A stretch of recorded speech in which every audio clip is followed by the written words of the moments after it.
Welcome to the Good Growing Podcast. I am Chris Enroth, horticulture educator with University of Illinois Extension, coming at you from a delightfully springy Macomb, Illinois. And today we have got a great show. We have got commercial ag educator Dennis Bowman with us. He will be chatting with Ken, Katie, and myself. But before we get to Dennis, let's introduce our hosts with us every single week. We have Katie Parker, local foods educator in Adams County. Hi, Katie. Hey, Chris. How are things going for you?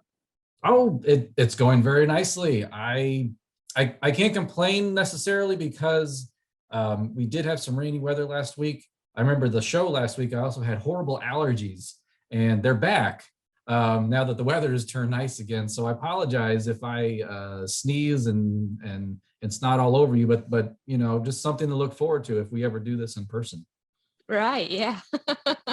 How are things in distance Adams? for now? Well, yes, it's kind of the benefits of social distancing. You don't have to deal with the person with the allergies. How are you doing in Adams County? Oh, about the same. My sinuses are inflamed and I have a nice headache to go along with it. So Yes, it's that nice spring weather. I love that spring. All that good tree pollen and fungal spores in the air right now. It's delightful. Oh, yeah. Well, you know, someone who I know who really enjoys tree pollen and fungal spores and molds and fungus, all that kind of stuff, is horticulture educator Ken Johnson in Jacksonville. Hey, Ken. Hello. I do enjoy them, but I don't have allergies, so I feel great right now. Your wife gets it for both. My wife has enough allergies for me, so. Well, Ken and Katie, we have got quite a show for you today. I'm going to go ahead and introduce our special guests for today. So we first knew him as commercial ag educator Dennis Bowman, but Dennis is now serving as the interim assistant dean for the ag and natural resources team. So he oversees our teams. He is our boss. So hello, Dennis. Welcome to the show. Thank you for inviting me on. Well, we'll get to our pay raises later, but you know, for now, we'd like to kind of focus on you're looking at your background, you know, what you've done in the commercial ag field, and so I'm curious, Dennis, you know, before you stepped into this interim administrative role, you know, what were you up to in the commercial ag field? Well, I've been in extension for quite a while, and have been an agronomist in Central Illinois for several years with extension serving as a regional agronomist. But I've also always kind of had a leaning towards the technology side of things. And so when GPS and started to come on the scene in agriculture, I had some interest in that and got involved with that. That led into GIS work with the geographic information systems and mapping fields with yield monitors and GIS, GPS information and scouting. And then as we started to get into about 2011 or so, I first started hearing a little bit about remote control airplanes and drones being used in agriculture. And they kind of came on the market in 2013, and I started really experimenting with how we can use them in agriculture at that point. And all of a sudden got very busy with a lot of interest in the technology at that time period. Now it's kind of getting to be kind of normal, but it was a brand new thing in 2013, and I was kind of following it as the technology developed and became a little more stable and usable over that time period. And then I got asked to be your boss. That's right. Yes. Just kind of telling you what you should be doing without being able to tell you that you're not doing well. So when it comes to drones, then I know, you know, we've seen each other at meetings in the past few years before pandemic times, and you've talked a lot about drones, and it's so interesting to me and how kind of those two systems, you mentioned GPS and GIS, how they kind of come together with this technology. Because I guess if we explain a little bit further, if we dive in, like GPS, how would you distinguish that from GIS? So GPS is just that technology of the satellites that gives you a location. So by having some kind of a receiver, you can determine where your location is using the geographic positioning system. GPS. So that tells you your latitude and longitude where you are. And then once you start tying that information into other real world data, like a yield point or a soil test value at that point, then you can start turning those GPS points and that information that's associated with them into maps. So you get yield maps or you get fertility maps. So there's lots of things we can do with that and start laying that over the landscape and comparing one thing to another. Did the soil fertility have any relationship to the yield? Are there other limiting characteristics? We can add other layers like soil types from the soil surveys and those kind of things to try to build up these information sets so we can do some analysis on them. So the key thing, I mean, GIS is maps, but it's more the data.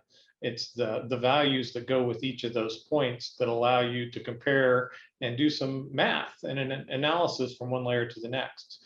So you can take things like multiple years worth of yield maps and turn those maps into kind of a year-to-year average for the field. And then you start looking at them on top of each other and stacking multiple years, and you can start finding, are there areas of the fields that are always yielding less than below average or always yielding above average? And then how does that relate back to fertility? There was one case early on when I discovered after looking at 5 years worth of yield maps, and the farmer had lost money farming one section of the field every year. He would be better off not to farm that and to put it into some other kind of production or just out of production and not wasting inputs on it.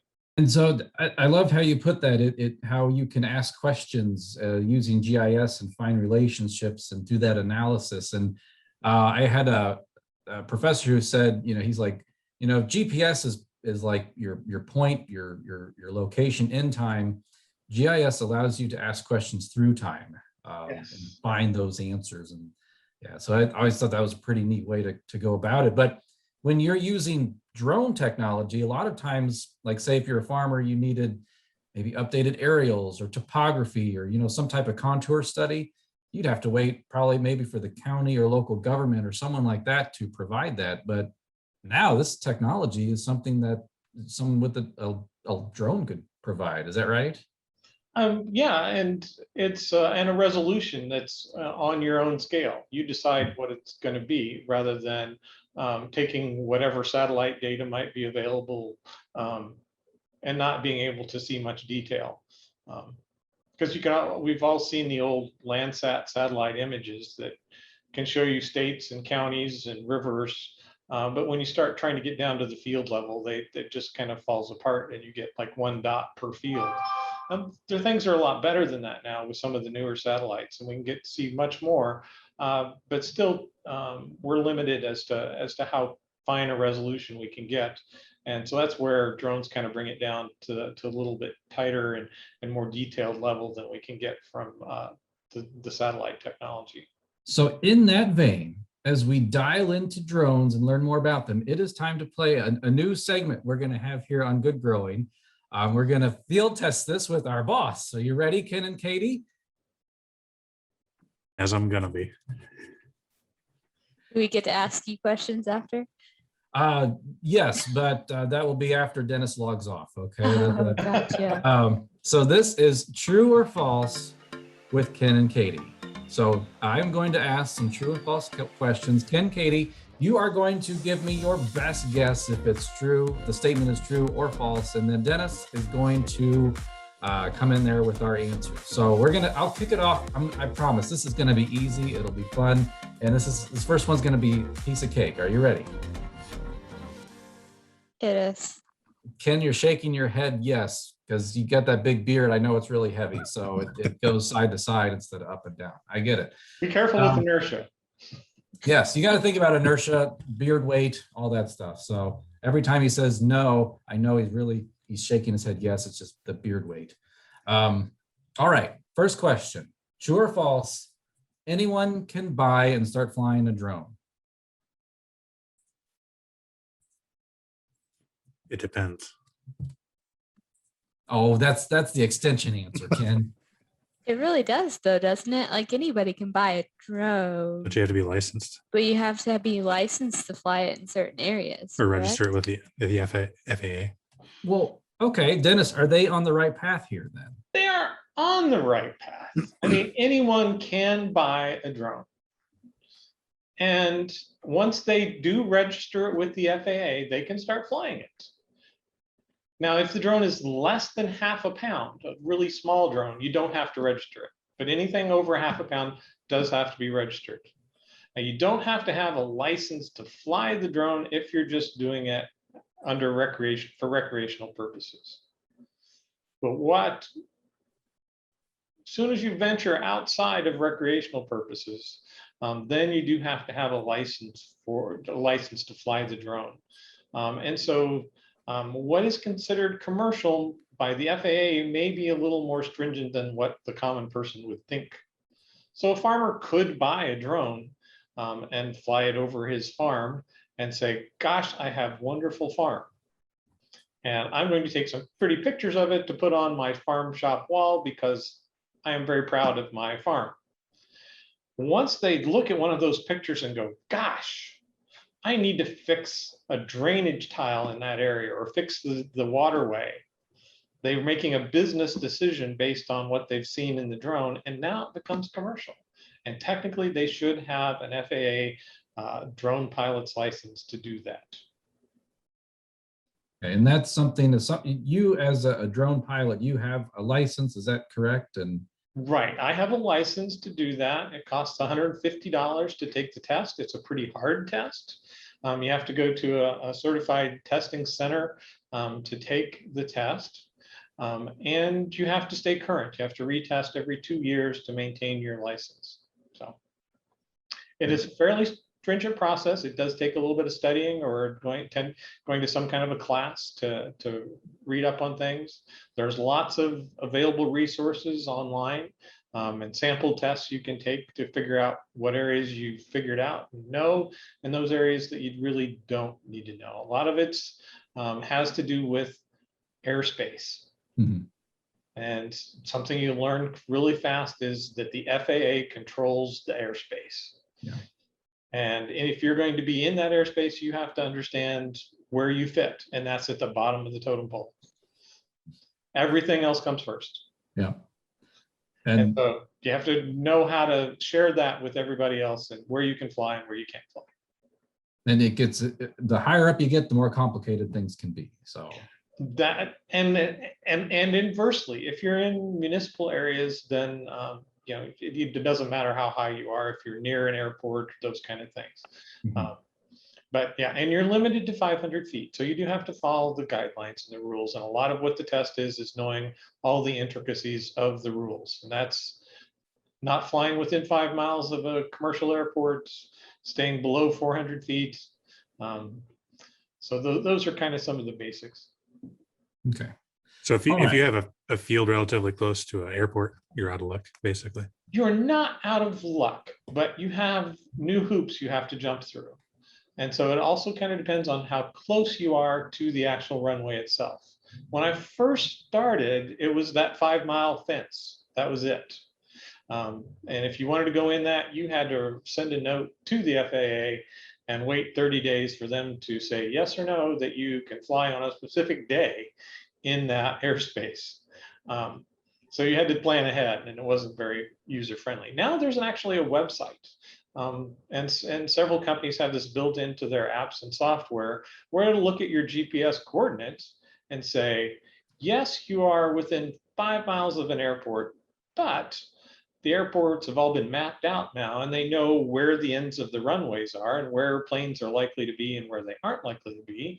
And if you're off to the side of the runway a couple of miles, but still within that 5-mile area, you can probably fly maybe up to 200 feet or 250 feet. Or if you're on the University South Farm here and you're too close to the airport, you can only fly up to 50 feet in certain areas of the research farm. So, and then all you have to do is just say you want to do it. You put in the time and the date when you want to make your flight, and you get an instant answer back saying you're approved or you're not approved to fly. So it's been streamlined to get permission to fly into those areas. So you're not totally walled out, but you do have extra hoops you have to jump through to get that permission. And some of the drones themselves already know that, and they won't fly until you get that authorization code to release them to fly into those areas. I have a family member who had a drone, and I think it was like a $1,500 drone, and he sold it because it just got way too complicated, and he bought one of those one-wheeled hoverboards. He's like, I'm staying on the ground. Well, our next true false question for Ken and Katie. I told you this is going to be a piece of cake. Easy peasy right here. Here it comes. All right, Ken and Katie, can you tell me true or false? Dennis flies an XQ-58A Valkyrie drone. True or false? It depends. That answer doesn't work for this question. It depends on the day. He probably has more than one. Seems oddly specific. Go with true. What was it? A DJX? It's XQ-58A Valkyrie. I'll go true. All right. Well, Dennis, what do you fly? I have several different drones, but the ones I'm using most right now for my work are a DJI Inspire 2 and a DJI Mavic 2 Pro. I also have a few other drones in my storehouse, but those are the two I use most often for my work right now. Do you want to explain why I don't have a Valkyrie, Chris? Just see, it does depend. He's got multiple. Okay. You can't use the extension answer for all of these, though. So the Valkyrie is actually the newest line of unmanned combat vehicles. So it is a military drone. So if Dennis has one of those, and I threw that in there without talking to Dennis, if he had one of those, I was going to sit back and be very quiet for the rest of the show. One of my presentations that I do when I'm doing farmer programs on drones is I do have a nice lovely scene of a farmstead with a nice big machine shed with the door open and a predator drone that I photoshopped into the bay of the machine shed. I get some pretty good pictures with those though. Well, I bet you could. The Hellfire missiles do a lot on weed problems too. Oh yeah. How's that on rust with wheat? So yeah. Good animal control. Yep. All right. Well, our next question here, true, false, Ken and Katie. So Dennis can sit at his desk where he is now, eat a sandwich while his drone flies a pattern around in his cornfield. True or false? True. Or no, don't you have to be so False. close with your controller? No, false. Don't you have to be able to see it? Ken is on it. Oh. FAA. I could be sitting at a desk, but that desk would need to be within sight of the field where the drone is flying to be legal. I do fly most of the time autonomously, though. I don't normally. Most of the time, I set up missions in advance and hit the buttons on the controllers, and it takes off and goes and flies those routes automatically, and comes back, and then actually comes down to about 3 feet, and then it stops and lets me land it manually. So make sure it's in exactly the right spot and not coming down in a creek or some area where I don't want it to be. That's so cool. Okay. Yeah, I can't wait to do this with my own car now or my lawnmower. So yeah. Well, I would say though, as we were talking about autonomous lawnmowers, spinning blades around on the ground is a bit more dangerous than up in the air. Yeah, I think more like your robot vacuum cleaner rather than. Yeah. Okay. Ken and Katie, our next question here, true or false? Drones take measurements using sensors, just like in Star Trek. They take measurements. Say false because it's do they not use exactly like sensors? Star Trek. Oftentimes it's the cameras, right? That are doing the measurements. Define sensor. Yeah. I don't know.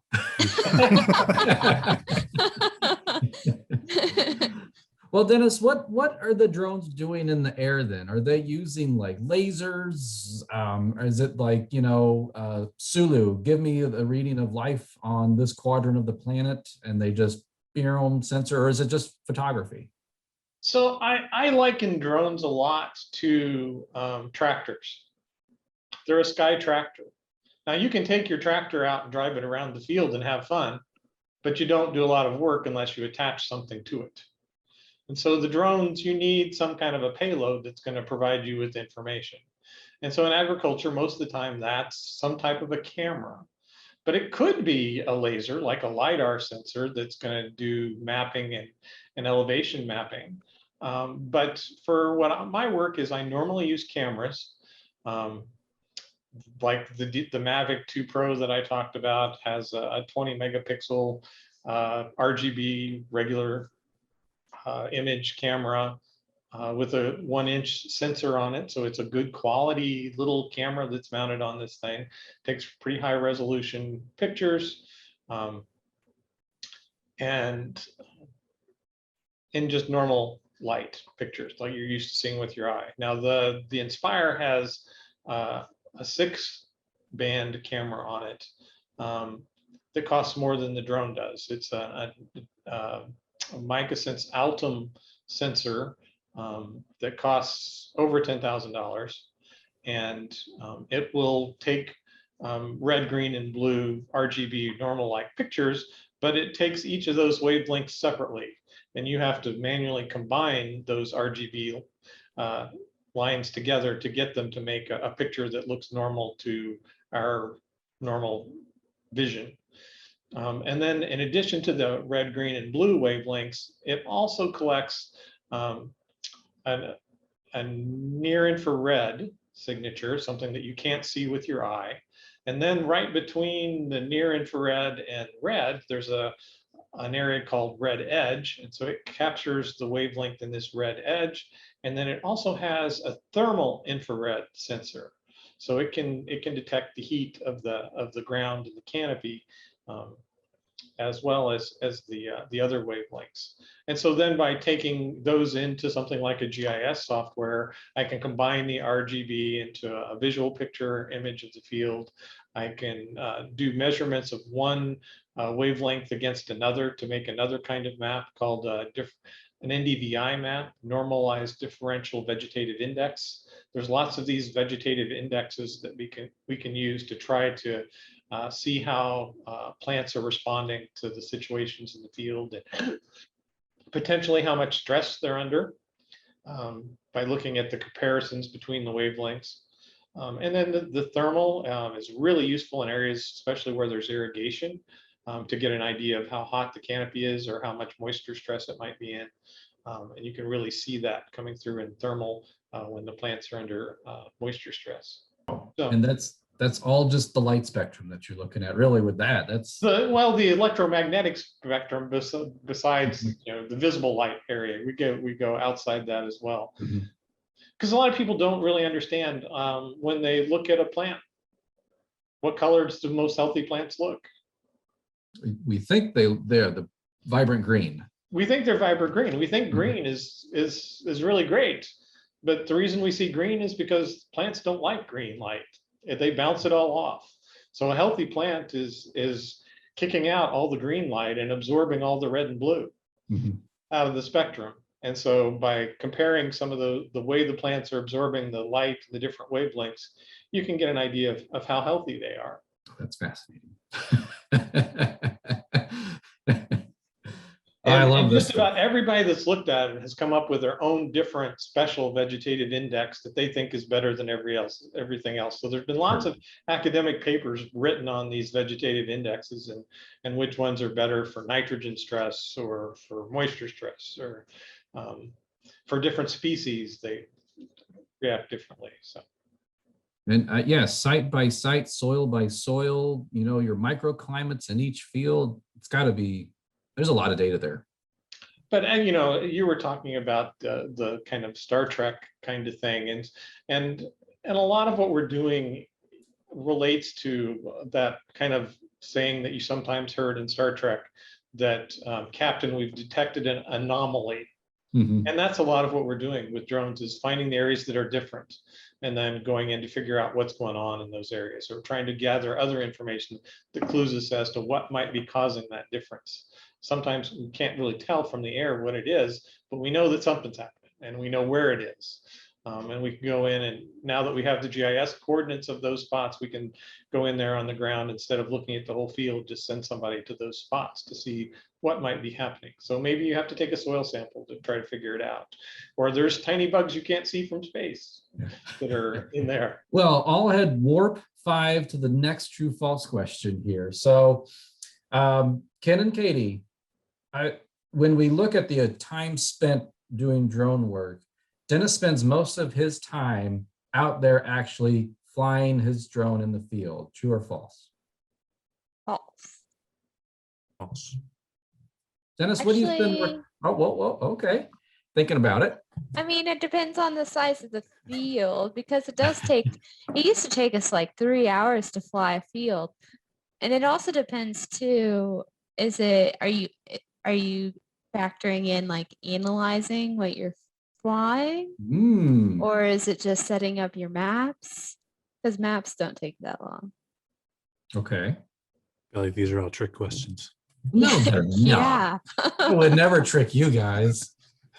you can't trick us.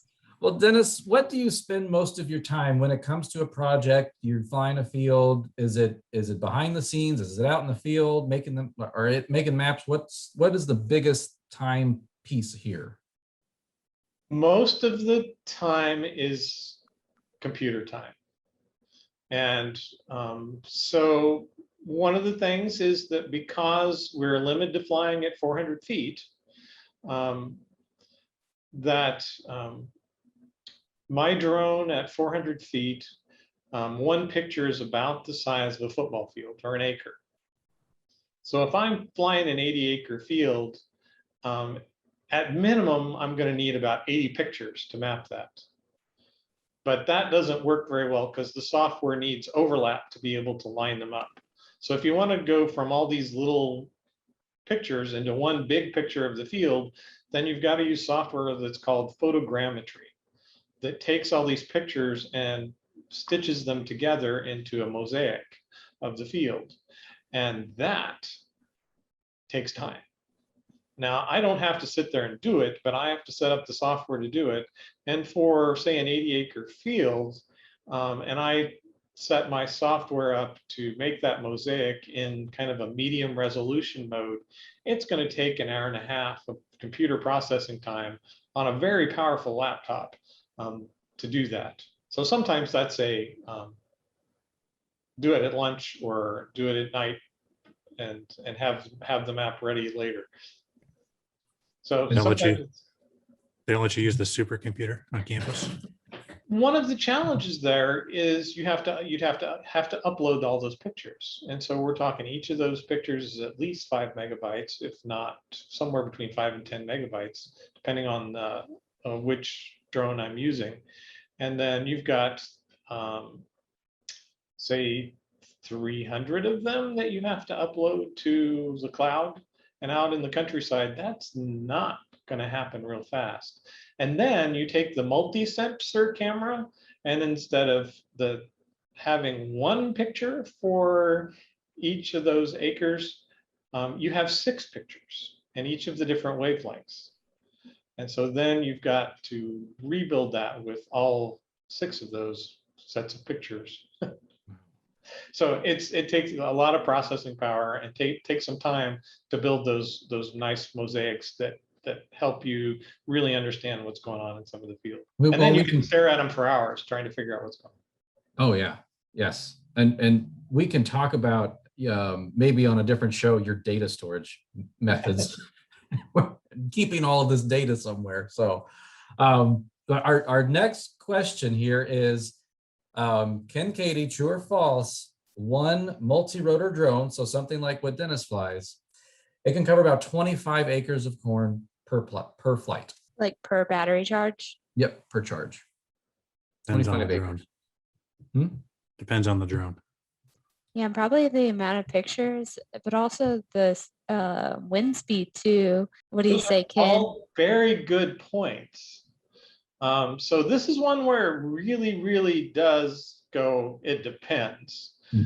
Because if I'm flying at 400 feet, the maximum altitude, and getting as big of area as possible, I can map with my drones, I can map about 100 acres per battery. If I fly lower to try to get higher resolution, so that means that all those passes have to be much closer together to get across the field, and then that can get quite a bit down. A couple of years ago, I was mapping a project, and it needed to be at 100 feet, and it took 3 battery changes to fly that roughly about 80 acres. Well, kind of in that vein. So the next one, the true false, what do you guys think? So the resolution that Dennis can get here on this imagery can be down to a single plant, true or false? True. She seems pretty sure. Ken, are you going to go with true? You or can do false? stand counts with drones. Depends.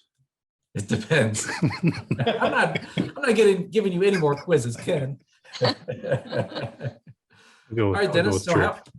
how detailed are we with this data? Can we get down to plant specific? Yes, you can. But again, that goes back to kind of Ken's. It depends on how you fly, how high you fly. But yes, you can do stand counts.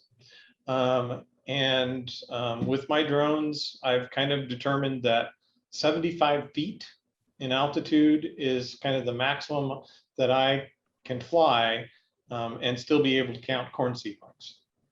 So I can count individual corn seedlings, and I actually had a project last summer with Professor D.K. Lee on corn seedling counts. And we had several spots out in one of the research fields where we were using the drone to do stand counts. So That'd probably just be for corn, not necessarily beans are too dense, right? well, depends on the stage. I mean, once beans start to form a canopy, then you kind of lose any chance of looking at those. But I was working on another project with Nick Sider, our field crop entomologist, on looking at defoliation of soybeans and how high or how low you needed to fly to be able to look at Japanese beetle defoliation with the drone. That was about 50 feet, and we could actually do some decent defoliation of the upper canopy anyway. Okay, now I'm curious. I only see the typically Japanese beetle at the margins of the field. Is that just because that's only where I'm looking, or is it in the interior? I must know now. What did the maps indicate, I guess, or is it too soon to tell? Generally, you're going to find it worse at the margins. That's where you're going to see most of the worst damage, but you will find them scattered out throughout the field. Again, the way they congregate, if you get a pocket that gets started, sometimes you can have a hot spot that's out farther in the field. But in general, you're going to see your highest densities around the margins. Thank you. I've answered that question for me. I feel good about that now. So, all right, our next question: true or false? It is legal to spray pesticides using drones in Illinois. True or false? That was a very good I'm question. gonna say true. Again, you still on the fence? Go with depends. Yeah, if you have a license. that dice roll doesn't exist, Ken. I'll go with true too then. It is true, but you are also right in that you have to have a license and not just the drone license. In addition to the drone license, you have to have a crop dusting license, basically. So you have to follow all the rules that a regular crop duster would have, as well as all the rules that the drones have. The real challenge with drones is the amount of product they can carry at a time. So for spot spraying kind of things or specialty spraying applications, rights of way or field borders where we're trying to kill off honeysuckle, some of those kind of things where drones may be a good fit, or if we can develop some more technology that can help identify just problem weeds or areas where we can get by with some kind of a spot spraying, the drone may have some advantages. One of the countries that's been doing drone spraying for many years has been Japan. And they use these mini helicopters that look more like a real helicopter, but they're about the size of a lawnmower, riding lawnmower. And they can carry several gallons of pesticide, and they can go in to some of these areas where you couldn't do our kind of airplane spraying in amongst more developed areas. We have small field sizes of high value crops surrounded by urban development, that they can use these smaller drones to get in there to control and apply pesticides in those areas. So if you're spot treating, how low would you have to be flying to do that? It depends on the product. I mean, you're not going to be doing something like a growth regulator, dicamba or 2,4-D, very high in the air, and be legal. But the regular crop duster, that's not real important to them. As to, they want to be low and they want to keep it on target. Kind of depends on the wind situation. We'll give you another depends answer. Could you set a drone up to identify the weed and only spray it if it's that weed? We don't quite have that technology yet. So where it's better, easier is where there's bare soil and just weeds. So you don't have to tell it different from the crop, or if you're using a selective kind of thing. There's been a lot of work looking at trying to figure out what wavelengths, and if there's visual signatures that you can use some of these sensors to tell the greenness of pigweed versus soybeans or corn. But then you get so many different varieties or hybrids that have slightly different green colors as within the crop. And whether or not they're healthy or new growth or old growth, that kind of makes it a little more of a challenge. Where you can do things like corn, where you've got a linear leaf versus a broadleaf plant, there's been some good work on sensors that can identify the difference in those. But it's still, that's a technology that's a ways out there. So visual, we've got machine learning that's going to eventually solve some of these kind of things. We get enough computing power on it and get some slightly better sensors. But yeah, it's probably out there still a little farther. So you guys are in the vein of the next question. This is maybe not really a true false, but maybe a crystal ball question looking to the future. So Ken and Katie, I'll ask you first. Do you see perhaps this as technology that could be used to reduce the amount of pesticides that we use in agriculture? Yes. You think so? All right, Dennis. So and as I was doing research for this and reading a lot of different websites, I'm seeing lots of statements being made stating something like this. So is this a possibility that we might reduce pesticide loads in the environment using targeted drone applications? Absolutely, yes. And even if it's not the drone that's doing the application, if the drone can make us a map of where the weed escaped areas are, or where the weedier areas are, that we can load into our ground applicators, so they can just either change the herbicide mix to a more expensive mix in that area of the field, or put on a higher dose in that area, or turn off where there aren't any problems. All those could kind of cut down our environmental load of the pesticides. Awesome. Well, that's good news. Yeah, that's reasons to keep this technology going and improving it. So last one, Ken and Katie. Okay, and then you get to ask Dennis questions. All right. So true, false. Dennis thinks that being an agricultural drone pilot is just a fad and there is no career opportunity here. True or false? False. I'll go with false. Well, let's see what Dennis feels about how he feels about this. I would say false. Now, being an ag drone pilot that doesn't know anything about ag is probably limited. But what we really need is people that understand ag and understand the basics of crop production or plant growth, that have experience in the industry. Because you can bring people in that have the technological skills to run the drone, but what we really need is to build the knowledge that comes from the drone to apply it. So, so people that integrate all those things, that have the GIS skills, understand the drone technology and the sensors that go with them, and understand the farmer's needs, are the ones that make this work and make this an important part of the agricultural future. Well, Dennis, thank you so much for being here as I grilled our co-hosts here, Ken and Katie. It wasn't that bad, was it, guys? Nah. Okay, we'll talk later. We'll figure this out later. All right.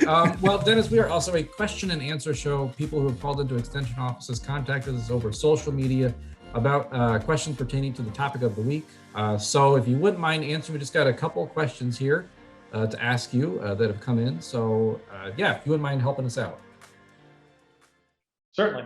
All right, Kate, if you wouldn't mind kicking us off this week. Yeah, absolutely. So our first question comes from Adams County, and this person said, I heard a buzzing noise and looked up to see a drone flying over my property. Is that legal? Who can I contact if I see a drone where it shouldn't be? So back to the national airspace. The FAA controls the national airspace. As much as you might think that the air over your property is yours, once you get above treetop height, it is no longer yours. It belongs to the FAA, or they're in control of it. So if a drone is just flying over your property, that's totally legal. And in Illinois, it's not illegal for them to take pictures of your property. If you're in Indiana, there's laws against taking pictures of other people's property without their permission. But in Illinois, it's not. In Illinois, there's only a few laws on the books that restrict drones. And those are in relationship to hunting.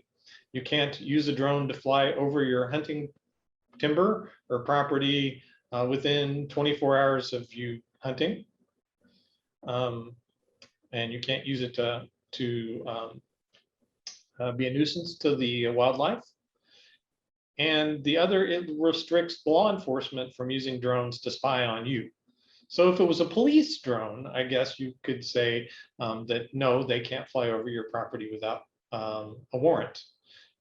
But otherwise, if you would get annoyed that it's up there and try to shoot it down, you're the one who would get the ticket or get sued for that. All right. Our next question comes from Morgan County. What are the plants that cause farm fields to turn purple in the spring?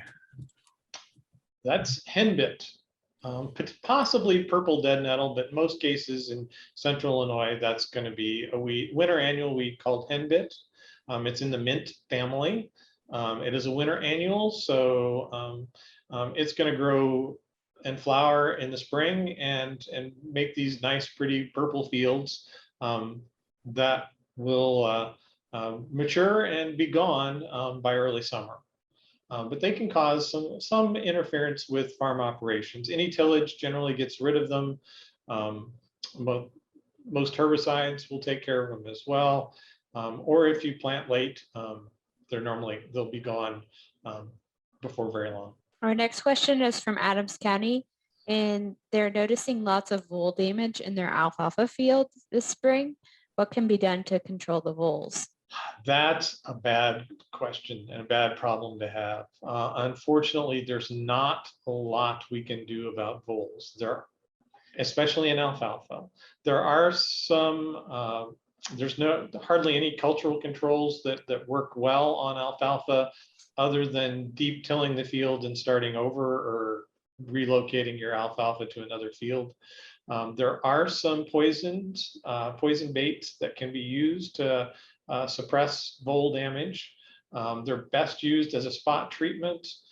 They're very toxic, need to be handled very cautiously, and you probably need to be a restricted use applicator to be able to use those products. So spot treatments are normally the best in areas where the vole nests and the colonies are the densest.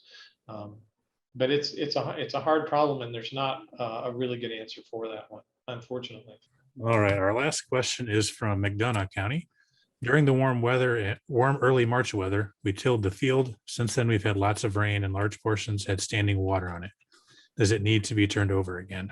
In most cases where there's standing water, if the soil's saturated underneath, it's not going to compact because the pore space is already filled with water. Now you may lose some of that surface structure because of the raindrop damage, and you may get some crusting on it. And if it's the crusting that's the issue, then your planning process will probably break up most of that for you and not be a real problem. So I would basically, do some little bit of hand tillage in the field to see what the soil is really like. I doubt that it would be overly compacted because of the standing water. It's you don't like to see that happen, but in most cases, our strip tillage that comes out of the planter is gonna open up those slots and give you a place for the seed to break through. So it kind of depends on the surface situation in the field, but I think going out with a trowel and just checking some of those spots to see if there really is severe compaction that needs to be fluffed out before you go into the field. But in most cases, we can no-till through most of that anyway, depending on what options you have on your planner. Well, that was a lot of great information. So Dennis Bowman, interim assistant dean to the Ag and Natural Resources team and commercial ag educator, thank you so much for being on our show today. I'll say good things to all your county directors. Oh, I promise. yes. Thank you. Yes. And yep, that pay increase, right? I mean, I understand we're all under a freeze right now, but hey, just keep putting that bug in people's ears. That's what I was told as a child. You always bring it up with your boss. Don't tell Ken to put a bug in his ear, but that's it. He's almost got one in his ear. Look at that. Well, the Good Growing Podcast is produced by Wendy Ferguson and edited by me, Chris Enroth. Thank you very much, Ken and Katie, for being here today, subject to my torturous whims of true false pop quiz. So thank you. And should we do this again next week? I think we should do this again next week. Even the true and false? We'll see. Well, we shall do this again next week. Whether they want to or not, they are contractually obligated to do so. So anyway, we're going to be talking with Mary Fisher. She is a horticulture educator, and we're going to be talking about how to get these kids out in nature. She is looking at kicking off a new Master Naturalist Youth Initiative. And so we're going to chat with Mary all about that. Well, listeners, thank you for doing what you do best, and that is listening, or if you're watching us on YouTube, watching. And as always, keep on growing.